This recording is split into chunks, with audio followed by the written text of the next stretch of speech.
As the console retracted and slid back into its place, I turned and began to walk out of the suit bay. As I did so, I could feel the suit link attaching to my nervous, power, and other internal systems. I could also feel a strange, familiar scent with connected equipment within that suit. Thankfully, my robes would conceal the link's presence under its folds. As the door to the suit bay closed behind me, I chose to seal it with not only a custom lock code, but chose to add a second layer of seals before I left. I made my way to the bridge, and as I entered, I smiled as I saw the captain stalking around the bridge, issuing direct yet comprehensive commands to the various drones that were manning the stations. The lieutenant was conferring with the floating images of not only Nav, but the little ones as well, who were preparing within their own prospectors. "Sarge on deck!" Masnoa shouted from her seat at the security console, while standing to attention in that same flash of movement I'd seen at my house. The entire bridge, including Captain, the LT, all the little ones' images, along with each of the drones, all snapped a salute to me. I'm not sure I'm ever going to get used to this. Carry on! And with that, all the action had resumed on the bridge as if nothing had happened. How long until we're ready to make way? The captain turned to me and immediately answered, "Sarge, we can launch at your order. We only need to know where to jump to." "Nav, I assume you have a recommendation for our area of operations for a shakedown run?" "Correct, Sarge. Forwarding details to the captain now." "Got 'em. I like the way you think, Nav. Have I told you that?" 151,602 times. But this is the first time in 543 years. I am pleased you have not forgotten. Captain smiled broadly. "Sarge, if you will allow me?" "Do your duties, Captain. I'll be in the command office. Nav, tell me that is where Nada is right now. Waiting for me to arrive, I assume." He should have been on the bridge. That's where I assigned him. But I did have the feeling he would want to have a meeting as we were preparing to leave out. Nav seemed to check the internal sensors, and then just softly nodded. "That is correct." "Then keep me updated. And no weapon or secondary function system tests, please.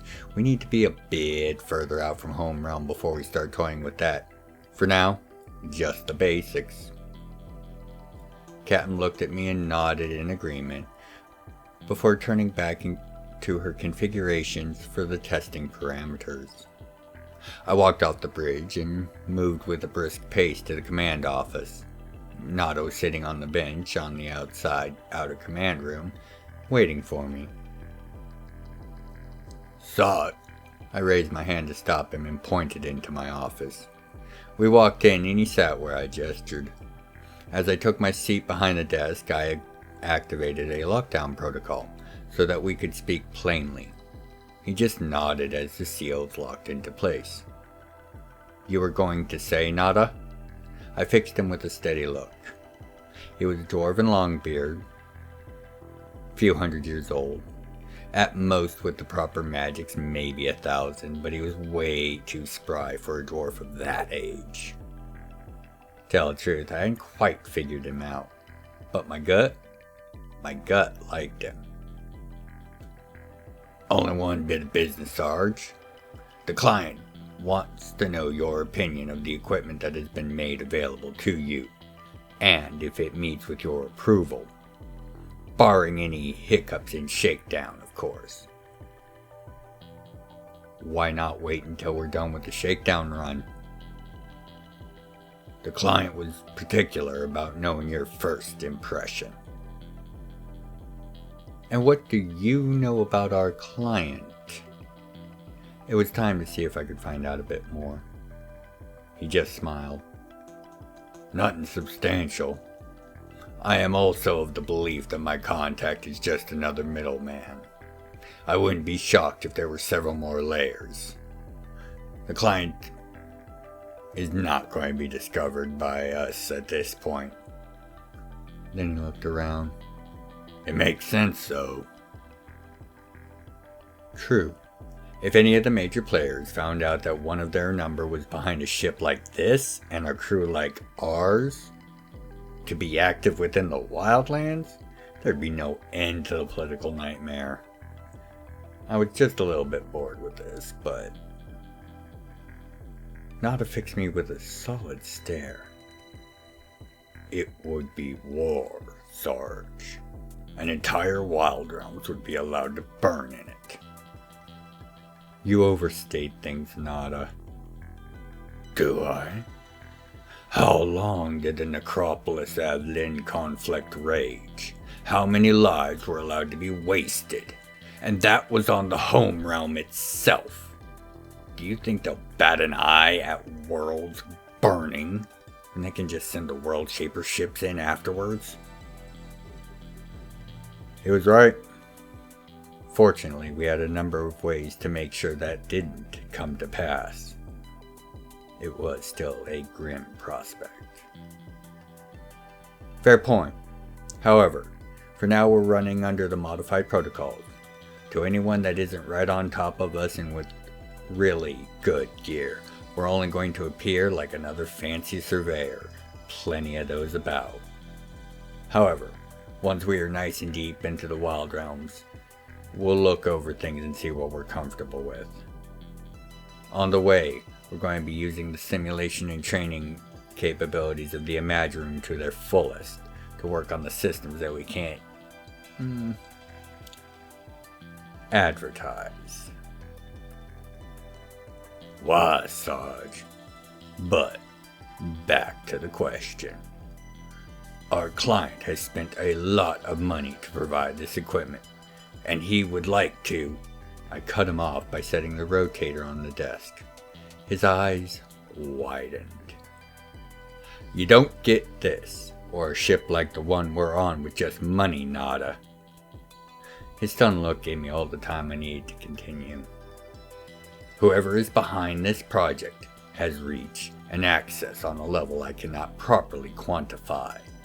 And if you are the only one here that hasn't been part of our unit for centuries, I invite you to draw your own conclusions as to the implications of that. Now, I rather like you, Nada. I'd prefer not to end up having to kill you. As far as the gear goes, you may inform the client that it is satisfactory. I'll let the client know then. Thank you. Smooth and unfazed by the threat, I knew light like this one. He pointed a ruddy finger at my new attire. Robes of the gun dance, neo-ancient style. Bold. I was not aware that you had that level of aptitude with the dance. I am full of surprises. Just like you, I imagine. I need you to report to the bridge now. I want your eyes on the shakedown and a full report afterwards. Let them know that means all of them on the bridge. Yes, sir, Sarge. He went to stand up, but stopped, looking at me, and waited. Dismissed, Nada. Thank you. Respectful of the chain of command. Not really a shock from an old beard. Order and respect is a trait of the Crystal Cave folk, and dwarves in general. He just gave a curt nod and left, the doors opening as I disengaged the seals and locks. I spent the next few hours going over all the information we had for our future options. I also made a few arrangements for our next stop. Eventually, about 5 hours later, the captain messaged to inform me they had done all the testing they could at this point, and all signs were positive. Everything works just as it can be expected for factory settings. Figure a week or two of tweaking and we should be much happier with things. She was practically beaming at the success. It must have gone well indeed. Very good. Let's make way for New Earth, Outer System Gate. If I remember correct, it should be about 3 days by the cog. Just over that, Sarge. Scarp says 3.5 days about. I'll get the ship prepared to... One moment. Nav reports ready to cog jump in 40 minutes. He wants to go through the ship prep one more time before the first big jump, so I better get started. Bridge out. With that, her image blinked out. Behind it, Masnoa was standing, having just walked in during the captain's report. Yeah, you're going to see Cassian, aren't you? The angry scientist. That can only mean one thing. Her eyes were gleaming with curiosity and eagerness. Drop it, Mazzy. I don't have any answers for you on that front. You'll know as soon as I do. She was amused by this and didn't try to hide it. Then what about that? She gestured to my attire. You've never favored the neo-ancient style. You always said it was too complex to be reasonable in the field and too gaudy for dress duty. These were a gift, and it's exactly because I am not known for the neo-ancient style that it makes sense. I'm going to be active in the field, and we cannot risk someone thinking that I, or us, are part of the AD. With the implications this ship presents if it gets found out? Hell no. She smiled and started to relax. Well, that makes much more sense. Should we all be dressing differently now? Perhaps I should be looking at elven court dresses? While I can't say that the thought of her in an elven court dress did not bring a smile to my face, mostly because of how ridiculous it would look. I don't think so. I'm sure I'm just being paranoid. Plus, it makes a good excuse to console myself with on having to wear this. But you know how I am about gifts. Indeed, Sarge. She tried to hide a snicker. Very poorly. Well, I will get back to the bridge. Care for dinner after we make the jump into the cog? I'll meet you in the mess. Say an hour. See you then. She left, and I mused on the details of how we would be training and drilling in the Imagi room, because we really did need to cover the various hidden systems that this ship had, and doing it in cog space just made sense. No one could see us. Therefore, by the time we arrived in the Teltechians' home system, we would be fully versed and familiar with them and aware of the capabilities of our new home amongst the stars, the IRV Nightrock. By the 9 and 4, I welcome you once more to the library. In this entry, we are going to be taking a look at the Teltechians, the only members of the realm that do not find their origin from Jamamar herself, but from another galaxy entirely. Now, as always, this is just going to be a brief overview to the Teltechians. Many more entries in the future going into the quirks of them will be forthcoming. Now, the history of the Teltechians find their first contract with the people of Jamamar during the very first travels out from the home realm, that of the Expedus fleets. Now, the details of this are a bit difficult to pin down. It is estimated, however, it occurred during the Wars of Feather and Scale, probably during the first by all records. After initial contact and joint efforts to help establish the Teltechians a colony on what would become now known as New Earth, later issues of the War of Feathers and Scales and the end of those conflicts, the loss of the home realm with the beginning of the reign of Anson, have also caused great swaths of history of what occurred in those days to be lost.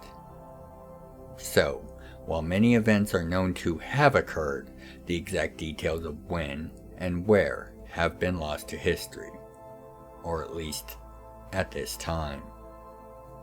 Now, it would appear that the Teltechians were doing well for themselves, and were beginning to recover from the various losses and costs their transgalactic journey had required of them.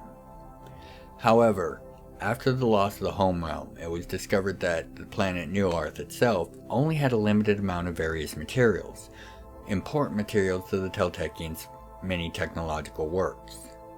Of note, metals were rather poor on the planet. Combined with the chaos that the loss of the home realm then created, this would not necessarily have been insurmountable for the Teltechians. However, the very reason for the Teltechians' transgalactic flight made itself known, as the Antani appear in records for the first time sometime in this period. The Antani, a large monstrous race that is even less understood than the Teltechians, are, from all accounts and observations, a race of conquerors and destroyers.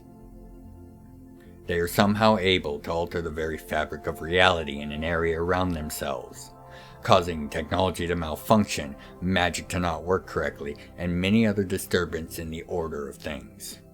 According to some information, they are even able to affect the divine links between gods and their followers, and perhaps even the nature of interplane linkage itself.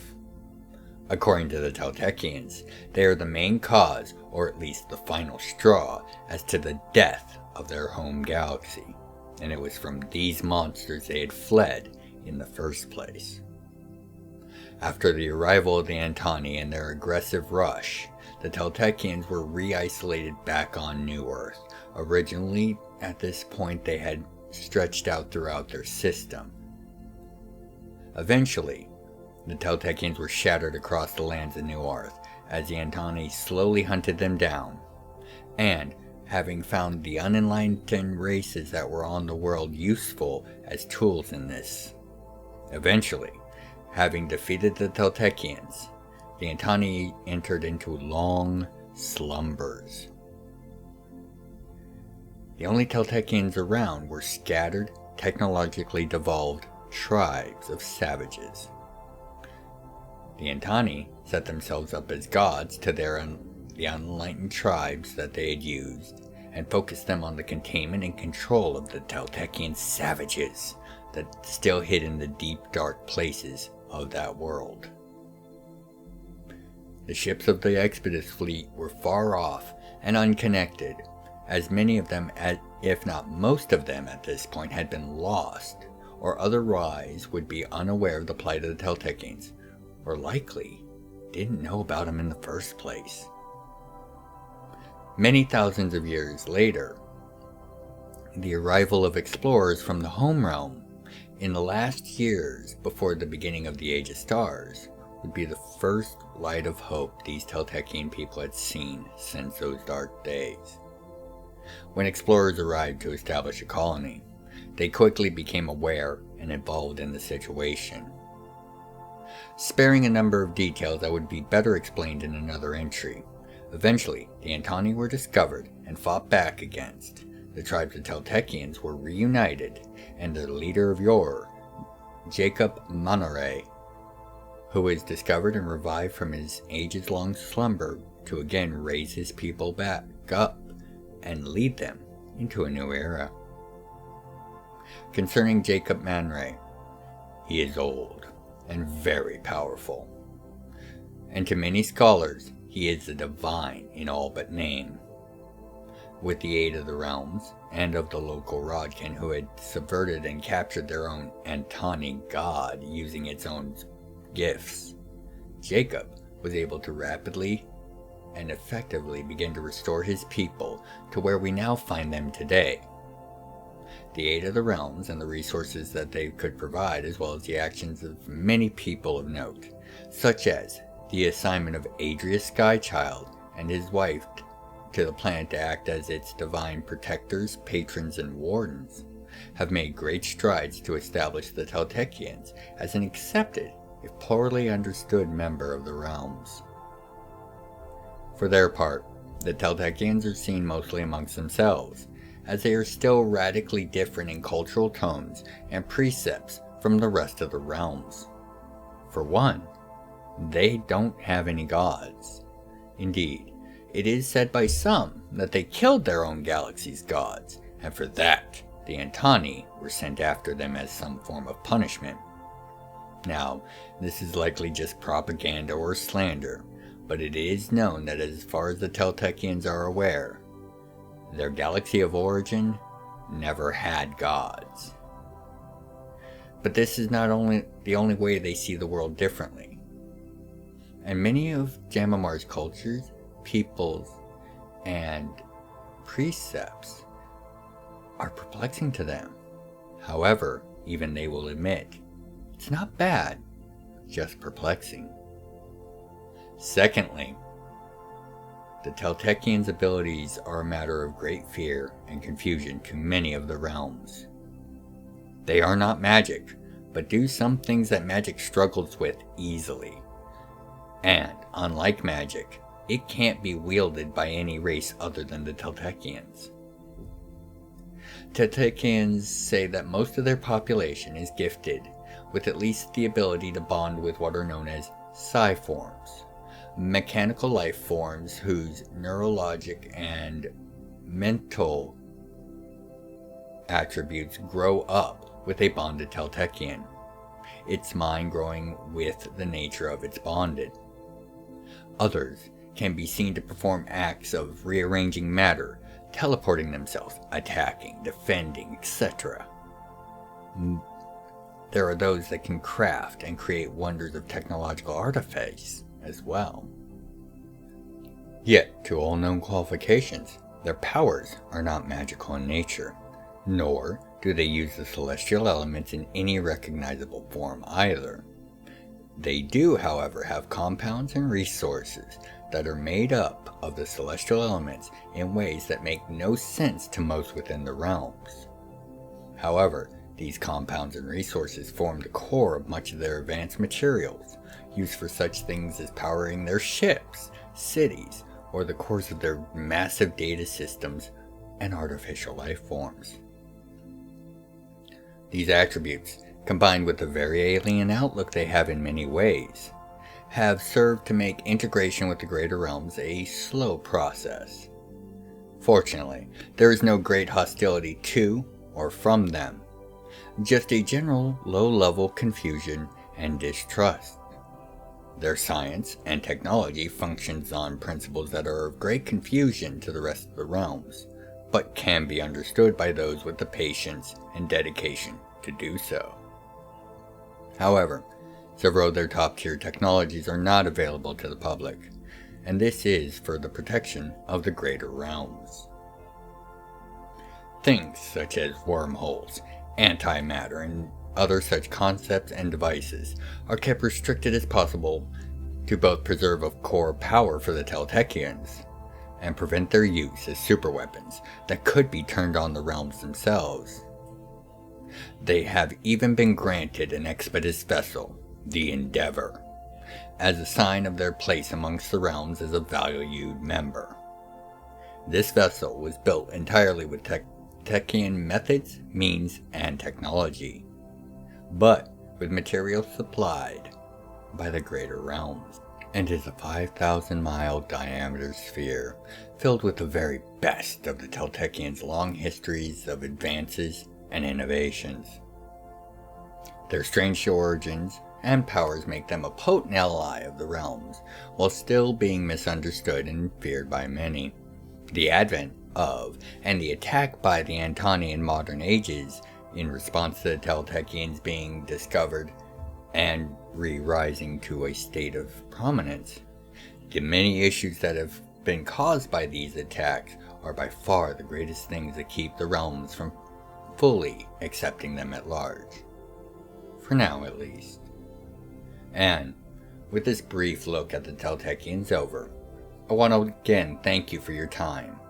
And, as always, my prospective patrons, until you next visit the library. By the 9 and 4, be well. Take care of yourselves and each other.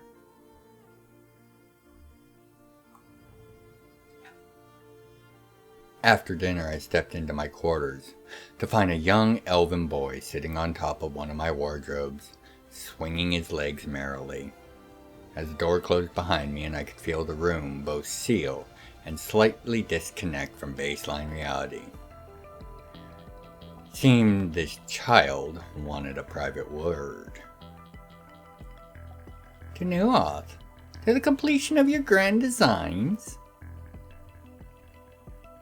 Just a step, as you well know, trickster worm of the sister.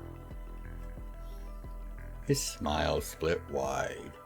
He was a legend and a terror.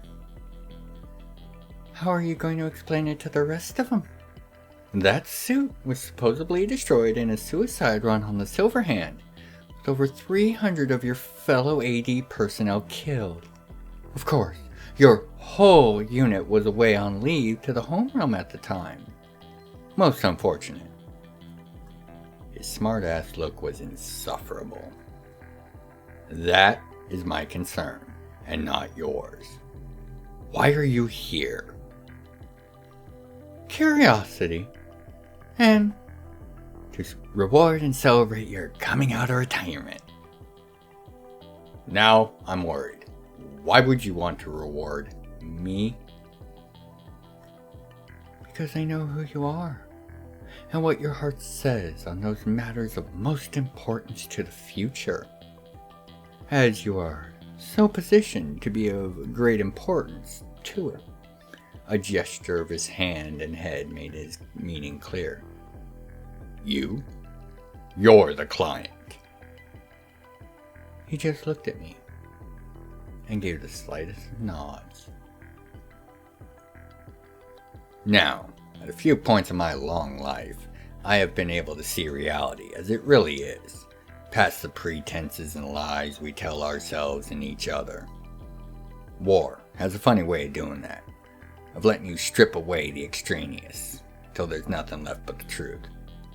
And the truth was, I had never been more sure about the fact that that boy was lying and trying to do it cleverly, yet failing. A poor lie. The sister would be ashamed. I told no lie. And yet, you admit by proxy you were intending to deceive. His eyes narrowed, but a smile split his face. Still sharp, Sergeant Hahn. No. I am not your client, nor am I the one who has planted an agent of some sort on your ship. He held his hand up, and the words of my next outburst froze in my throat. We really do not have time for that, and no, I do not know who or how. I'm just aware of the fact that someone who isn't who they say they are is on this ship, and they are serving a master unknown. I encourage you to discover who and figure out this mystery before it brings you great doom. With this, my debt to you is paid. Debt? Debt to me? He just faded away, and my room returned to the way it was, just in time for a knock on the door. Turning around and opening the door, I saw the captain, handing me an infotome. All of our shakedown data, thoughts, and ideas collated and organized for you, Sarge. I know you didn't ask for it before morning, but I wanted to get it done. Have a good night, Sarge. And with that, she turned and headed down to her own and the lieutenant's quarters, and seemed completely unaware of what had just transpired within my quarters. Closing the door and holding the tome, turning around and leaning against it, I only had one thought racing through my mind. By the family, what have I got my people into?